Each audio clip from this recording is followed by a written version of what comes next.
नमस्कार दोस्तों। आज मैं फिर आपके सामने प्रस्तुत कर लेके आ रही हूँ तुम कब जाओगे अतिथि का भाग 2, जिसके लेखक शरद जोशी जी हैं। बट देखो दोस्तों, हमने पिछले भाग में कुछ प्रश्नों के साथ अंत किया था और आज मैं उन्हीं के साथ आज इस पाठ की शुरुआत करूँगी, भाग 2 की। हमने जो पिछले मुख्य बिंदुओं को जाना था उनके साथ हम अध्ययन करते हैं। पहला, लेखक का बटुआ अतिथि को देखते ही कांप गया। दूसरा, हमने जाना था तीसरे दिन की सुबह अतिथि ने धोबी को कपड़े के लिए कहा। लेखक अतिथि को भावपूर्ण विदाई देना चाहता था। अतिथि का सत्कार उन्होंने मुस्कुराहट के साथ किया था तथा अतिथि को आए हुए 4 दिन हो गए थे, परंतु अभी तक वह जाने का मन नहीं ले रहा था। इन बिंदुओं के साथ हमने ये मुख्य बिंदु थे जो हमने भाग 1 में पढ़े थे और हमने कुछ प्रश्नों के साथ उसका अंत किया था कि क्या तीसरे दिन के बाद अतिथि चला गया, क्या लेखक और उसकी पत्नी के व्यवहार में आए हुए परिवर्तन जो है समाप्त हो गए या अभी अतिथि उनके घर में विद्यमान है और व्यवहार में परिवर्तनों का विस्तार होने वाला है। तो आइए शुरू करते हैं हमारा भाग 2, जिसमें हम आगे की कहानी का अध्ययन करेंगे। परिवार, बच्चे, नौकरी, फिल्म, राजनीति, रिश्ते, तबादले, पुराने दोस्त, परिवार नियोजन, महंगाई, साहित्य, यहाँ तक कि आंख मार मार कर हमने जो पुरानी प्रेमिकाओं का जो जिक्र है वो कर लिया था और अब चुप्पी है। चुप्पी का क्या अर्थ है चुप्पी का अर्थ है कि अब हमारे बीच में ये सारे बिंदु, सारे जो चर्चा के बिंदु है वो समाप्त हो चुके हैं। अब हमारे मन में कोई अन्य बिंदु नहीं रह गया है चर्चा का और पूरे घर में आपस में हमारे मन में चुप्पी विद्यमान है, शांति विद्यमान है और धीरे धीरे जो बोरियत में रूपांतरित हो रही है, ठीक है, भावनाएं गालियों का रूप धारण कर रही हैं, पर तुम जा नहीं रहे। किस अदृश्य गोंद से तुम्हारा व्यक्तित्व यहाँ चिपक गया है, तुम क्यों नहीं जाते हो? मैं इस भेद को सपरिवार नहीं समझ पा रहा हूँ, या कि मेरा पूरा परिवार नहीं समझ पा रहा कि तुम क्यों यहाँ पर बैठे हो, तुम्हें इतने दिन हो चुके हैं, तुम चले क्यों नहीं जाते? बार बार मेरी पत्नी की आंखें एकाएक बड़ी बड़ी हो गई हैं। आज से कुछ वर्ष पहले उनकी ऐसी आंखें देख मैंने अपने अकेलेपन की यात्रा समाप्त कर बिस्तर गोल खोल लिया था, पर अब जब मैं बड़ी बड़ी आंखें होती हैं तो मेरा मन छोटा होने लगता है। अर्थात बड़ी बड़ी आंखें होने का अर्थ है कि कोई भी जब मैं चर्चा के बिंदु जो है अतिथि के साथ व्यक्त करता हूँ तो लेखिका जो है, जो लेखक की पत्नी है, वो अपनी बड़ी बड़ी आंखों से मुझे डरा देती है कि बातें बंद करो, अगर तुम बातें नहीं करोगे तो शायद अतिथि यहाँ से चला जाएगा, क्योंकि जब तक हम बोलते रहेंगे वह यहाँ टिका रहेगा। तो अपनी आंखों से जो वो उन्हें डरा रही है, वे इस आशंका और भय से बड़ी हुई थी अतिथि अधिक दिनों तक ठहरेगा तो हमारा जो बोझ है वो बढ़ जाएगा। और आशंकाएं निर्मूल नहीं थी, निर्मूल निर्जमा मूल, जो अर्थात बिना कोई आधार के। ऐसे नहीं है अतिथि तुम जा नहीं रहे, लॉन्ड्री पर दिए हुए कपड़े धुल कर आ गए हैं और तुम यही हो, तुम्हारे भरकम शरीर से सलवटे पड़ी चादर बदली जा चुकी और तुम यही हो।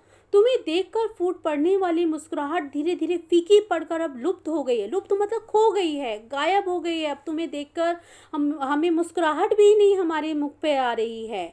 ठहाकों के जो रंगीन गुब्बारे थे, जो कल तक इस कमरे में आकाश में उड़ते थे और हम आपस में चर्चा करते थे और हंसते थे, खिलखिलाते थे, वो दिखाई नहीं पड़ रहे। तुम्हें देखकर हमें निराशा का भाव हो रहा है और बातचीत की जो उछलती हुई गेंद चर्चाओं के क्षेत्र के सभी कोनों से जो टप्पे खाकर सेंटर में आकर आज चुप पड़ी हैं। अर्थात तुम्हें देखकर मेरे परिवार का कोई सदस्य खुश नहीं है। अब इसे ना तुम हिला रहे हो ना मैं। कल से मैं उपन्यास पढ़ रहा हूँ और तुम फिल्मी पत्रिका के पन्ने पलट रहे हो। शब्दों का लेन देन मिट गया है, चर्चा के विषय समाप्त हो चुके हैं, अर्थात हमारे बीच में अब कोई बातचीत जो है नहीं हो रही, सब बातचीत के बिंदु समाप्त हो चुके हैं, सब तरफ चुप्पी का माहौल है, कोई मुस्कुराहट, कोई जो है हंसी के ठहाके नहीं है, लेकिन अतिथि तुम अब भी नहीं जा रहे। तो बच्चों देखो, इस चित्र में भी आप देख सकते हो, लेखक अलग बैठ के अपना उपन्यास पढ़ रहा है और अतिथि अलग बैठकर जो है अपना पेपर पढ़ रहे हैं, लेकिन किसी भी तरह की परस्पर चर्चा के बिंदु समाप्त होने के बावजूद अतिथि उनके घर से जाने को तैयार नहीं है। बार बार यह प्रश्न उठ रहा है, तुम कब जाओगे अतिथि। कई बार ऐसा होता है बच्चों, हमारे भी आसपास के घरों में ऐसा हमें देखने को मिलता है कि जब हम किस बोर हो जाने लगते हैं या अतिथि हमें आता हमारे ऊपर अत्यधिक दिनों तक रहने के कारण बोझ बनने लगता है, तो हमारे घरों में भी, हमारे व्यवहार में भी इसी तरह के परिवर्तन आते हैं। सबके पास सबके साथ नहीं हो जो ज़रूरी नहीं, हमारे किसी किसी के साथ हो सकता है, और उन्हें वो ये जो भाव हैं वो अपने आत्मीयता से जुड़े हुए प्रतीत होने लगेंगे। ये कहानी पढ़ते हुए ऐसा लगेगा ये उनके आसपास घटने वाली घटनाएं हैं। कल पत्नी ने धीरे से पूछा था, कब तक टिकेंगे ये। मैंने कंधे उचका दिए, क्या कह सकता हूँ। तो आप देखो कि बोलने के लिए सिर्फ शब्द काफ़ी नहीं, बोलने के लिए जो हमारी जो शारीरिक जो हाव भाव, जो हमारे एक्सप्रेशन होते हैं वे भी बहुत होते हैं। कंधे उचकाने का मतलब नहीं पता, आंखें बड़ी बड़ी करने का मतलब हम जो है वो दूसरों को चुप कराने के लिए हम संदर्भ में कह सकते हैं। तो हमारे जो शारीरिक हाव भाव है वे भी बहुत कुछ कहते हैं। मैं तो आज खिचड़ी बना रही हूँ, हल्की रहेगी। अर्थात जो आतिथ्य सत्कार के लिए जो डिनर, जो उच्च वर्गीय मध्यम वर्ग में भोजन में बदल रहा था, वो आज खिचड़ी में बदल गया।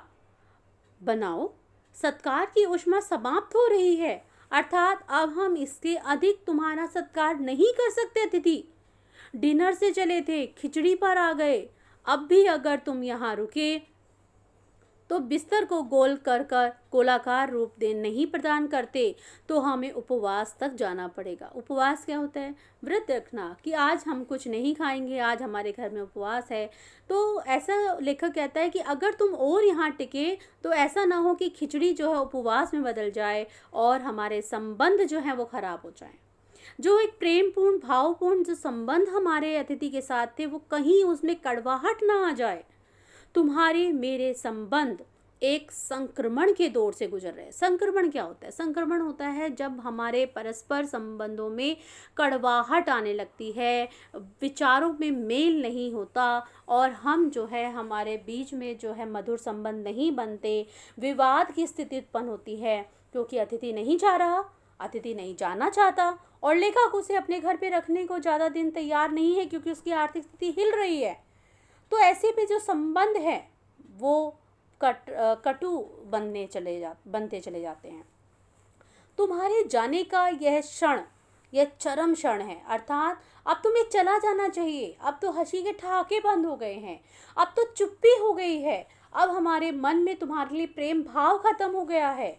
तो अब तो तुम्हें चला जाना चाहिए, तुम्हें हमारे हाव भाव से पता चल जाना चाहिए, हमारे व्यवहार से पता चल जाना चाहिए कि अब हम तुम्हें अधिक दिनों तक अपने घर में नहीं रख सकते, तो तुम जाओ ना अतिथि। तो ये लेखक के जो विचार हैं बच्चों, ये कहीं ना कहीं उसके मन के पीड़ा को व्यक्त कर रहे हैं।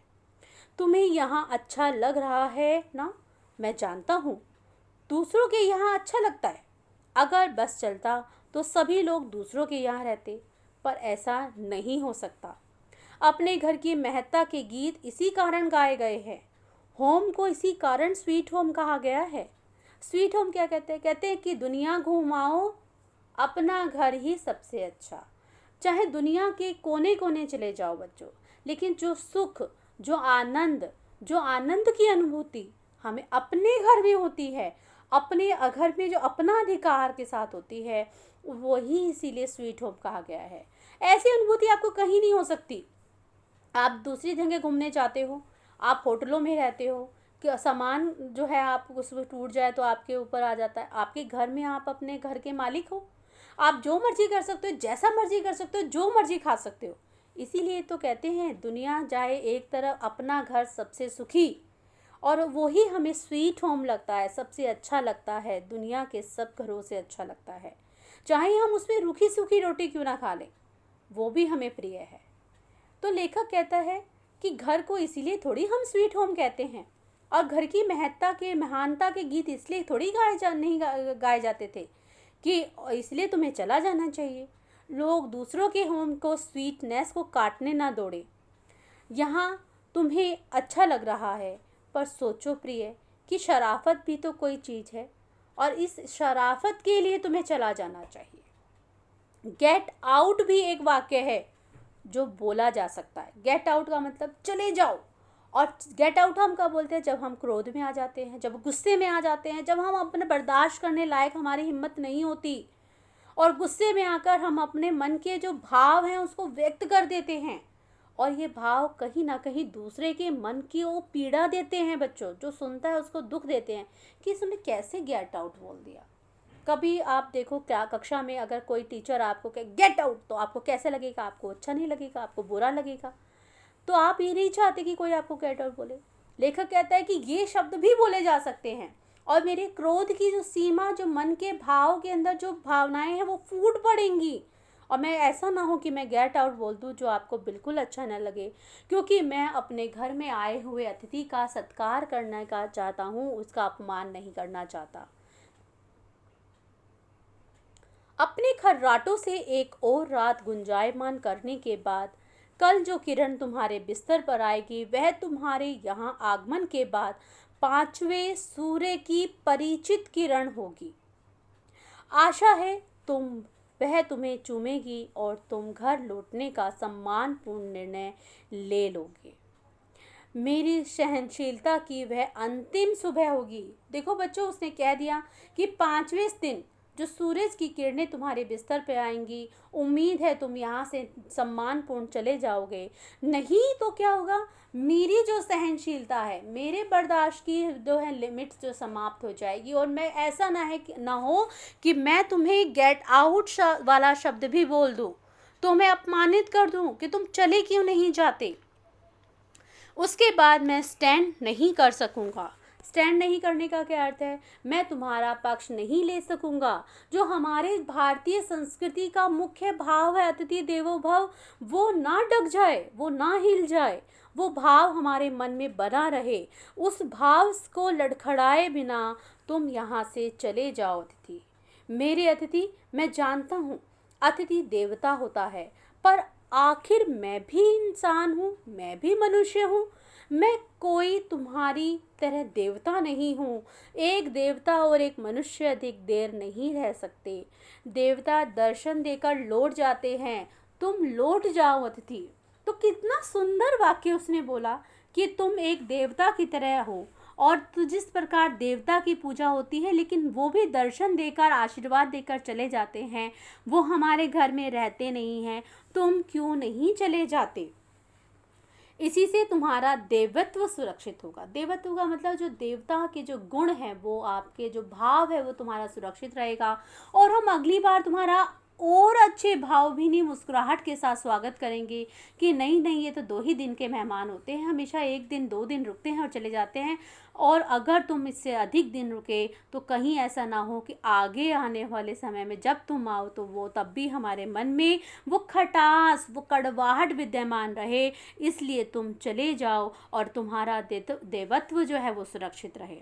यह मनुष्य अपनी वाली पर उतर आए, उसके पूर्व तुम लौट जाओ। तुम लौट जाओ अतिथि। हे अतिथि, तुम कब जाओगे? उफ, तुम कब जाओगे अतिथि? तो बच्चों, इस तरह से हमें ये पता चलता है कि अतिथि अभी भी नहीं गया, और लेखक के जो सहनशीलता के अंत होने लगा। लेखक के जो मन में जो देवत्व का भाव था, जो मनुष्यत्व का भाव था, वो हिलने लगा। लेखक की आर्थिक जो स्थिति थी वो पूरी डावाडोल हो चुकी थी, और फिर भी अतिथि नहीं गया। और यहीं पर लेखक जो शरद जोशी जी हैं, उन्होंने अपनी कविता कहानी का अंत कर दिया। तो आइए, कुछ शब्दार्थ मैंने इसमें लिखे हैं जो आपकी अध्ययन में जो है बहुत मददगार होंगे। आगमन, आना, निसंकोच, संकोच रहित, नम्रता, नत होने का भाव, यानी कि स्वभाव में नरमी का भाव। सतत मतलब निरंतर। आतिथ्य मतलब आव भगत करना, जब हम उनका भाव सत्कार करते हैं। एस्ट्रोनॉट अंतरिक्ष यात्री, अंतरंग घनिष्ठ गहरा, आशंका खतरा भय डर। मेहमान नवाजी, अतिथि सत्कार, छोर किनारा, भावभीनी, प्रेम से ओतप्रोत, आघात, चोट, प्रहार, अप्रत्याशित, अनसोचा, मतलब ऐसा जो हमने कभी सोचा ना हो। मार्मिक, मर्मस्पर्शी, जो आपके दिल को छू जाए। सामीप्य, निकटता। औपचारिक, दिखावटी। निर्मूल, मूल रहित, बिना जड़ के। कोनों से। सौहार्द, मैत्री। रूपांतरित, जिसका रूप बदल दिया गया हो। ऊष्मा, गर्मी या उग्रता। संक्रमण, एक स्थिति या अवस्था से दूसरे में प्रवेश। गुंजायमान, गूंजता हुआ। आइए, जितना भाग हमने भाग 2 किया था उसका अध्ययन करते हैं। मैंने कुछ प्रश्न लिखे हैं जिनका आप आसानी से, बड़ी सरलता से उत्तर दे सकेंगे। लेखक अतिथि को निकालने के लिए क्या क्या करता है? लेखक अतिथि को निकालने के लिए आप देखोगे जो है मुस्कुराहट जो है समाप्त हो जाती है, सत्कार की ऊष्मा खत्म होने लगती है, डिनर खिचड़ी में बदलने लगता है, चर्चा के बिंदु समाप्त हो जाते हैं। लेखक ने क्यों कहा अतिथि को अपना देवत्व सुरक्षित रखना चाहिए? क्योंकि अतिथि जिसमें देवता का जो भाव जो है हमारा संस्कृति लेके मान चलती है, उस अतिथि देवत्व के भाव के लिए वो कहता है कि अतिथि को 1 या 2 दिन ही किसी के घर रुकना चाहिए और अपने घर चले जाना चाहिए, ताकि जब वो पुनः आए तो हम पुनः सच्चे मन से भावभीनी मुस्कुराहट के साथ उनका जो है आदर सत्कार कर सकें। सत्कार की चरम सीमा कब समाप्त होगी? जब अतिथि चौथे दिन भी ना गया और 5वें दिन की जो सुबह का लेखक इंतजार कर रहा था। बच्चों, इस विषय पर अनुच्छेद लेखन आप कर सकते हैं, जैसे अतिथि देवो भव। अतिथि देवो भव की जो संकल्पना भारतीय संस्कृति का आधार है, जिसमें अतिथि को देवता माना जाता है, इस पे आप अनुच्छेद लिखेंगे, जिसमें आप अतिथि के अर्थ को बताते हुए अतिथि देवो भव की भारतीय संस्कृति में महत्ता, अतिथि के वर्तमान संदर्भ में बदलती हुई या हिलती हुई विचारधारा और आने वाली समस्याओं का वर्णन करते हुए आप निष्कर्ष के साथ इसको समाप्त कर सकते हैं। इसके साथ साथ संवाद लेखन, मैंने इसमें विषय दिया है कोरोना से बचाव विषय पर पिता और बेटे के मध्य संवाद लेखन। बच्चों, संवाद लिखते समय आप ध्यान रखेंगे कि विषय वस्तु का आप ध्यान रखेंगे, विषय से भटकाव ना हो और विराम चिन्हों का प्रयोग इसमें आप बड़ी ही सतर्कता से करें, ताकि जो है आपका संवाद जो है वो उत्तम हो सके। इस पाठ से कुछ वाक्यांश के लिए एक शब्द लिए हैं, विलोम शब्द लिए हैं। बच्चों, मैंने इस पूरे वीडियो में, पूरे भाग के बनाने में बहुत मेहनत की है और एक ऐसा वीडियो है जिसमें आपको सारी चीज़ मिलेंगी। आपको ये कहीं ऐसा वीडियो नहीं मिलेगा जिसमें आपको वाक्यांश भी दे रहे हैं, विलोम शब्द भी दे रहे हैं, उपसर्ग प्रत्यय भी दे रहे हैं। मैंने बहुत मेहनत की है और अगर आप चाहते हैं कि ये आपको लगातार बिना किसी रुकावट के मिलते रहें ऐसे वीडियो जिसमें आपको एक ही वीडियो में बहुत सारी चीज़ें मिलें, तो प्लीज़ इसे सब्सक्राइब ज़रूर कीजिए, इसको लाइक कीजिए, ताकि हाँ, आपके लाइक करने से, सब्सक्राइब करने से जो है हमें मोटिवेशन मिलता है और हम बहुत नए और एनर्जी के साथ में आपके लिए बहुत कुछ नया लेके आते हैं, जिसमें आपको जो है सीखने में, समझने में और सरलता से जो है अध्ययन करने में मदद मिलती है। तो आइए वाक्यांश के लिए एक शब्द जानें। अतिथि, जिसके आने की कोई तिथि ना हो। आर्थिक, धन से संबंधित। अप्रत्याशित, जिसकी आशा ना हो। मार्मिक, हृदय को छूने वाला। ठीक है, वाक्यांश के लिए एक शब्द है, हम इसके लिए हम जो है आप अध्ययन कर सकते हैं। विलोम शब्द इस पाठ में से मैंने लिए हैं, जैसे विगत, जिसका उल्टा होगा गत। उच्च, उच्च का अर्थ होगा निम्न। सम्मान, असम्मान। समूल का होगा निर्मूल। तो बच्चों, इस तरह से आप देखेंगे मैंने बहुत मेहनत करके ये कुछ शब्द, विलोम शब्द और वाक्यांश के लिए एक शब्द निकाले हैं।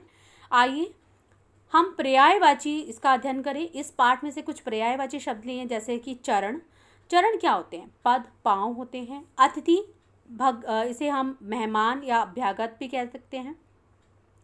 पत्नी, भार्या, सहचारणी। सुबह, प्रत्यूष, प्रभात। राक्षस, दानव, निशाचर, दुष्ट, दोस्त, मित्र, सखा, बंधु, अर्थात इन्हें हम किन अन्य नामों से भी पुकारते हैं। और घर, आलय, निकेतन, सदन।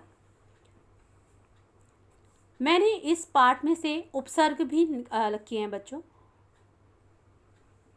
विगत, वी से हमने विगत विश्वास, निर से निर्मूल, अ से अप्रत्याशित अदृश्य, अतिथि, अ से अतिथि अज्ञान, आ उपसर्ग से आगमन आशंका निसंकोच, निसे निसंकोच, स से सादर, अनु से अनुमान, स्व स्वरूप, सपरिवार, उप से उपकार। इसमें से मैंने प्रत्यय भी निकाले हैं और ये प्रत्यय आपके जो है कक्षा 9 में मुख्य व्याकरण का भाग है और पूरी उम्मीद है आपको अध्ययन करने में और इस पाठ में से समझने में बड़ी ही सरलता होगी बच्चों। इत प्रत्यय इसमें आया है जिसमें हमने शब्द बन सकता है रूपांतरित, परिचित, सुरक्षित। ता प्रत्यय से नम्रता, देवता, सहनशीलता। ई प्रत्यय से रिश्तेदारी, नौकरी, फिल्मी। आहट से मुस्कुराहट। इक प्रत्यय से आर्थिक, मार्मिक, औपचारिक। दार शानदार। पै सामीप्य।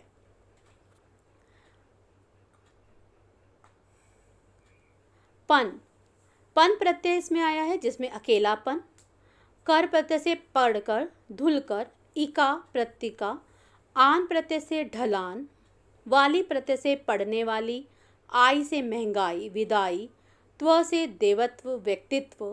कार प्रत्यय से गोलाकार। मान से गुंजायमान। पूर्ण प्रत्यय से सम्मानपूर्ण और इम प्रत्यय से अंतिम हमने निकाले हैं।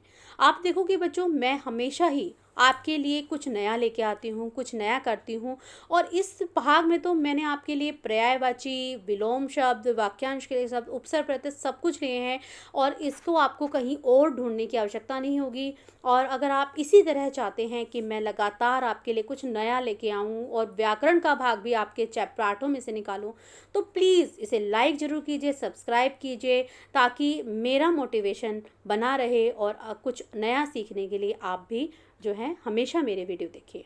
तो बच्चों, तब तक के लिए धन्यवाद। अगले कुछ नए पाठ के साथ मैं फिर हाजिर होंगी। धन्यवाद।